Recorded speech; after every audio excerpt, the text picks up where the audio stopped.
Hi friends, నమస్తే and welcome to Surya tunes. ఇది ప్రసిద్ధ హిందూ పుణ్యక్షేత్రమైన మంగళగిరిలో శ్రీ లక్ష్మీ నరసింహస్వామి కొండకు దగ్గర్లో ఉన్న ఒక బిల్డింగ్. దాని పక్కనే ఒక రావి చెట్టు కూడా ఉంది.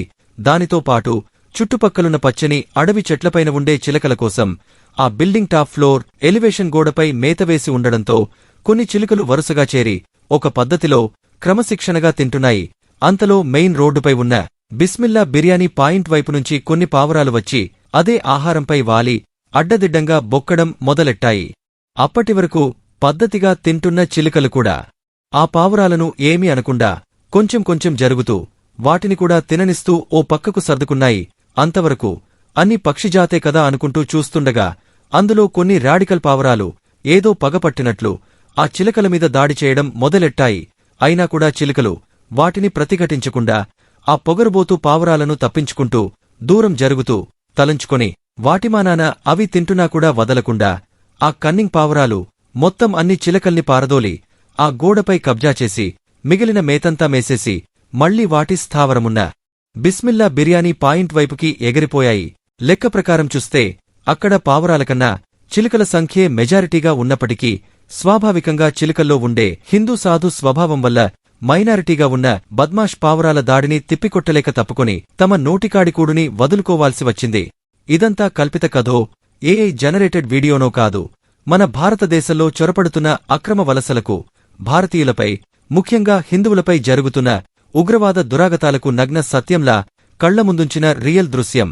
ఇప్పటిదాకా ఈ కబూతర్స్ని శాంతి కపోతాలని ఎవరు బ్రెయిన్ వాష్ చేశారో తెలీదుకాని ఈ ఘటనతో వీటిని మించిన కన్నింగ్, రాడికల్, నాన్సెన్స్ పక్షిజాతి మరొకటి లేదని తెలిసింది. సర్సర్లే, ఏదో నోరులేని జీవాలు కొన్ని తిండి గింజల కోసం ఎగబడి దాడి చేస్తే దాన్ని దేశానికి, మతానికి ముడిపెట్టి అదేదో పెద్ద దేశ వ్యతిరేక కుట్రలా కలరింగ్ ఇస్తున్నాడని తేలిగా తీసి పారేయకండి. ఆ మూగ జీవాలైన పక్షుల్ని చూసే మనిషి ఎగరడానికి ప్రయత్నించి ఇప్పుడు గ్రహాలను దాటి చుట్టివస్తున్నాడు. మూగ జీవాలైన చేపల్ని చూసే నౌకల్ని, జలాంతర్గాముల్ని కనిపెట్టి సముద్రాల అంచులు చూస్తున్నాడు. అలా సైన్సు పరంగానే కాకుండా ఆధ్యాత్మిక పరంగా కూడా ఆ మూగజీవాల భక్తి చేష్టలతో ఉద్భవించి ఎంతో ప్రసిద్ధి చెందిన శ్రీకాళహస్తి స్థలపురాణం నుంచి భారతీయులకి తలమానికమైన రామాయణ గ్రంథసృష్టి దాకా ఎన్నో దృష్టాంతాలు ఉన్నాయి. బోయవాడైన వాల్మీకి వేటగాడు చంపిన ఒక జంట పక్షి శోకాన్ని చూసి కరిగి కవిగా మారడం వల్లే కదా రామాయణాన్ని రాసింది. కాబట్టి ఇక్కడ మన రామచిలుకలపై ఈ పాకి పావురాళ్ల దాడిని కూడా ఒక కనువిప్పుగా చూడడంలో కాని, భారతీయులకు పొంచివున్న ముప్పుగా తీసుకోవడంలో కాని అస్సలు తప్పులేదు. మనిషి బుర్ర కలిగిన సంఘజీవి కాకముందు నుంచి ఒక సోషల్ యానిమల్ అన్నది అందరికీ తెలిసిందే. కేవలం మేధస్సు, ఆలోచించగల శక్తి ఉండడం వల్ల కాలక్రమేణా ఆనాటి ఆదిమానవుడు నాగరికత నేర్చుకుంటూ ఇప్పటి ఆధునిక మానవుడిగా మారుతూ వచ్చాడు. ఆ మార్పుతో మనిషి జంతు ప్రపంచానికి చెందని భిన్నమైన బుద్ధిజీవిగా ఎదిగిపోయాడు. కాని ఎంత మేధస్సు ఉన్నా, నాగరికత నేర్చినా మనిషిలో జంతు ప్రవృత్తి మాత్రం అంతర్లీనంగా కొనసాగుతూనే ఉంది. దానికి తోడు కొన్ని మతాల్లోని ఆటవిక, అనాగరిక ఛాందస భావాలు కూడా వారినింకా జంతువుల్లాగే బతికేలా చేస్తున్నాయి. ప్రకృతి సహజ సిద్ధాంతమైన సర్వైవల్ ఫర్ ఎగ్జిస్టెన్స్ ప్రకారం సృష్టిలో ప్రతి ప్రాణి తమ జాతి ఉనికి కోసం నిరంతరం పోరాడుతూనే ఉంటుంది. ఆ పోరాటంలో ఓడిపోయిన జాతి క్రమంగా అంతరించిపోయి కాలగర్భంలో కలిసిపోతుంది. గతంలో డైనోసార్స్ యుగం నుంచి ఎన్నో జంతుజాతులు అంతరించిపోయినట్లే ఇప్పటికీ అదే సిద్ధాంతం మానవ సమాజంలో జాతుల మధ్య కూడా జరుగుతూనే ఉంది.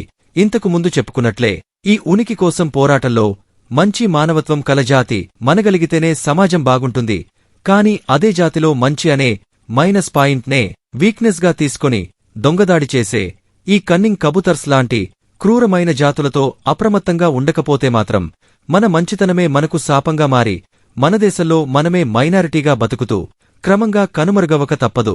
ఇక మళ్లీ మన కన్నింగ్ రోహింగ్యా కబూతర్స్ విషయానికొస్తే, హిందీ సినిమాల్లో ఎలివేషన్ ఇచ్చినట్లు అవి ప్రేమ పావురాలు కాదు, తమ సంతానాన్ని పెంచుకోడానికి మాత్రమే సంసారం చేసే మహాకామ కక్కుర్తి కబూతర్స్. అందుకే చూడండి, రామచిలుకలు, మరికొన్ని పద్ధతిగల పక్షులు ఎక్కడో చెట్ల తొర్రల్లో కొమ్మలపైన గూడు కట్టుకుని పద్ధతిగా సంసారం చేసి ఫ్యామిలీ ప్లానింగ్ విధానంలో తమ సంతానోత్పత్తి చేసుకుంటే, ఈ కంత్రీ కబూతర్స్ మాత్రం ఇళ్ళు, గుళ్ళు, గోపురాలు, మేడలు, apartments, metro pillars, traffic signal స్తంభాలు, ఫ్లైఓవర్ కింద దిమ్మలు, చివరికి ఇంటి కిటికీలు, ఏసీలు, ఎగ్జాస్ట్ ఫ్యాన్ బొక్కల్ని కూడా వదలకుండా ఆక్రమించేసుకొని సంసారం పెట్టి ఎప్పుడూ అదే మింగుడు పనిలో పడి గుడ్లు పొదిగి గుంపులు గుంపులుగా వాటి జనాభా పెంచేస్తుంటాయి.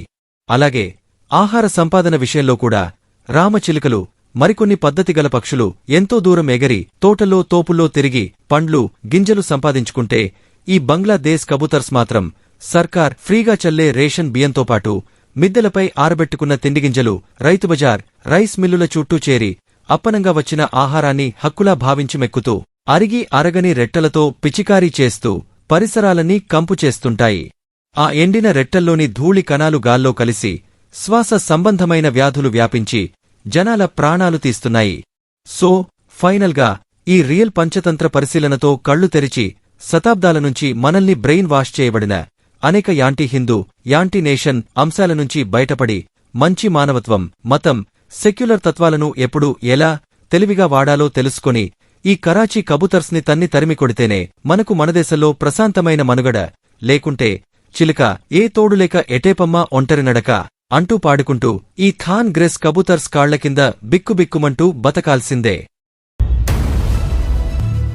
Please like, share and subscribe Surya Toons YouTube channel.